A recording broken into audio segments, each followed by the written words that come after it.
Hello everyone, welcome to online class AIMS international school. Class 9th के गद्य खंड का हमारी पाठ्य पुस्तक है क्षितिज। आज हम गद्य खंड का जो पहला चैप्टर का सारांश बचा हुआ था, आज उसके आगे की हम चर्चा करते हैं कि कांजी हाउस में जब जो जानवर वहां पर थे, गधे, बकरियां, घोड़े, सबको भगा देने के बाद हीरा स्वयं जाकर के मोती के पास बैठ जाता है। तो सुबह होने पर क्या होता है, इसके आगे की चर्चा अब हम करते हैं।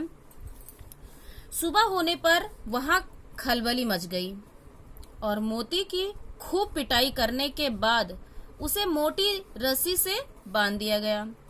दोनों बैलों को 1 सप्ताह तक भूखा बांधा गया।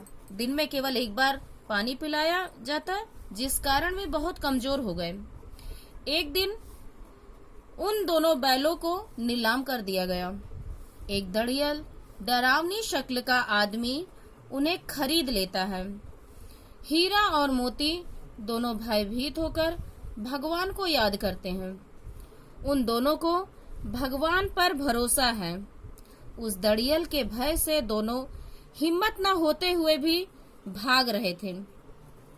अचानक उनको रास्ता जाना पहचाना लगा।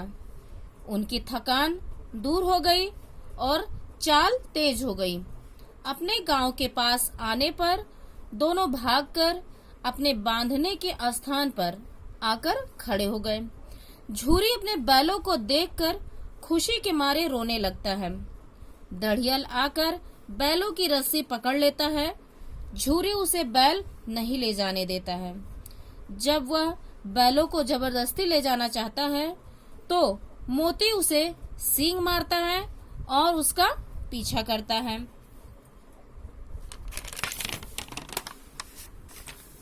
दड़ियल डरकर भागता है और गांव के बाहर पहुंचकर गालियां देता है और पत्थर फेंकता है।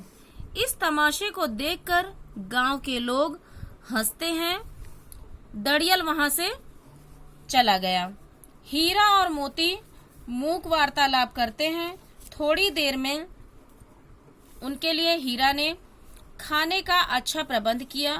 दोनों बैल प्रेम से नाद में मुंह डालकर खाते हैं और झूरी दोनों को सहलाने लगता है और उनकी पत्नी भी आकर बैलों को प्यार से चूमती है। तो ये आपकी कहानी कंप्लीट हुई बेटा, 2 बैलों की कथा। अब इसका हम आप लोगों को क्वेश्चन आंसर करवाएंगे। तो ये है पहला क्वेश्चन, कांजी हाउस में कैद पशुओं की हाजिरी क्यों ली जाती थी? और ये दूसरा प्रश्न है, छोटी बच्ची को बैलों के प्रति प्रेम क्यों उमड़ आया? तीसरा प्रश्न है, कहानी में बैलों के माध्यम से कौन कौन से नीति विषयक मूल्य उभर कर आए हैं? चौथा क्वेश्चन, प्रस्तुत कहानी में प्रेमचंद्र ने गधे की किन स्वभावगत विशेषताओं के आधार पर उसके प्रति रूढ़ अर्थ मूर्ख का प्रयोग न कर किस नए अर्थ की ओर संकेत किया है? पांचवा प्रश्न है, किन घटनाओं से पता चलता है कि हीरा और मोती में गहरी दोस्ती थी? छठा प्रश्न, लेकिन औरत जात पर सींग चलाना मना है, यह भूल जाते हो? लेखक ने हीरा के इस कथन के माध्यम से स्त्री के प्रति किस सामाजिक विडंबना को इंगित किया है? सातवां प्रश्न है, किसान जीवन वाले समाज में पशु और मनुष्य के आपसी संबंधों को कहानी में किस तरह व्यक्त किया गया है?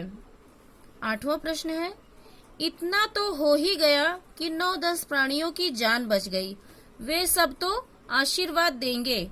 मोती के इस कथन के आलोक में उसकी विशेषताएं बताइए। अब यहाँ पर बच्चों ये आशय स्पष्ट करना है और ये है ऑब्जेक्टिव प्रश्न कि गया ने हीरा मोती को दोनों बार सूखा भूसा खाने के लिए दिया, क्योंकि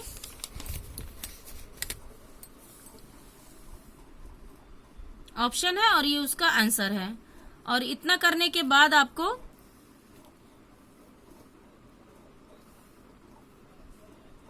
यहाँ पर है मिश्र वाक्य।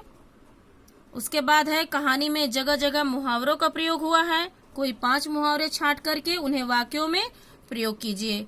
तो ये 5 मुहावरे दिए हुए हैं बेटा, इसको आपको अपने कॉपी में करना है। तो अभी हम आपको ये ये क्वेश्चन आंसर बेटा आपको पीडीएफ लिंक से मिल जाएगा।